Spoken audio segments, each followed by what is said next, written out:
Hi friends. ఎలా ఉన్నారు మీరందరూ? మీరందరూ బాగుండాలని కోరుకుంటున్నాను. ఈరోజు నేను మీకు వినాయకుడు సిద్ధి బుద్ధులతో వివాహం ఎలా జరిగింది వినాయకుడికి అనే కథను చెప్పబోతున్నాను. శ్రద్ధగా ఆలకించండి. సిద్ధి బుద్ధులతో గణపతి వివాహం ఒక అనన్యమైన కథ. పూర్వం దేవతలందరికీ వివాహాలు అయిపోయాయి. కార్తికేయ స్వామికి సైనాధిపత్యం, లక్ష్మీనారాయణుల సాంగత్యం, సరస్వతి బ్రహ్మల జ్ఞానయోగం, ఇలా అందరికీ జీవిత భాగస్వాములు దొరికారు. కానీ గణపతికి మాత్రం ఒంటరిగా ఉండిపోయాడు. దేవతలు గణపతిని చూసి నవ్వుకోవడం మొదలుపెట్టారు.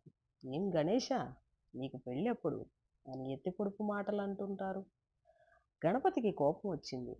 నేరుగా తన తల్లి పార్వతీదేవి వద్దకు వెళ్ళి, అమ్మా, నాకు పెళ్లి చేయాలి, లేకపోతే నేను బ్రహ్మచారిగానే ఉండిపోతాను అన్నాడు. పార్వతీదేవి నవ్వింది. కుమారా, నీకు తగిన వధువు ఎవరు? నీ రూపం ఏనుగు ముఖంతో లంబోదరంతో ఉంటుంది. ఎవరు నిన్ను పెళ్లి చేసుకుంటారు? అప్పుడు గణపతి చెప్పాడు, అమ్మా, నేను శాస్త్రం ప్రకారం, జ్ఞానం ప్రకారం, విజ్ఞానం ప్రకారం ఉండేవారినే కోరుకుంటున్నాను.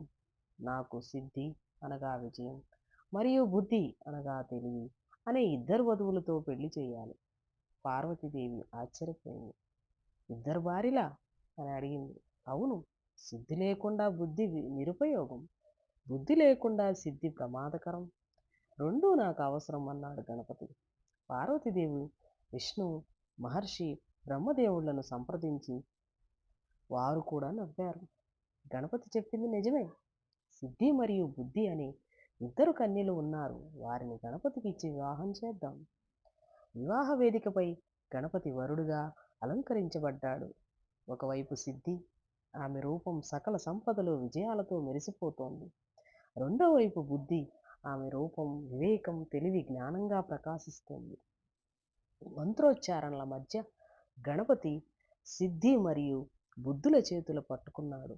అప్పటి నుంచి గణపతికి సిద్ధి వినాయకుడు, బుద్ధి వినాయకుడు అనే పేర్లు వచ్చాయి.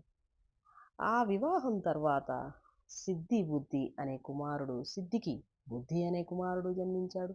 బుద్ధికి లాభం అనే కుమారుడు జన్మించాడు. ఈ ఇద్దరు గణపతి సేవలో సంపద, విజయం, జ్ఞానం, తెలివిని ప్రపంచానికి పంచారు. ఈ కథలోని నీతి ఏమిటంటే, జీవితంలో సిద్ధి అనగా విజయం మరియు బుద్ధి అనగా తెలివి రెండూ కలిస్తే నిజమైన ప్రగతి సాధ్యం. గణపతి ఆ రెండింటిని తన భార్యలుగా స్వీకరించి మనకు ఆ రెండింటి సమతుల్యతను బోధిస్తున్నాడు.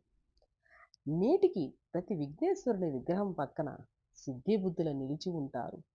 ఎవరైతే గణపతిని పూజిస్తారో వారికి సిద్ధి అనగా విజయం, బుద్ధి అనగా తెలివి రెండు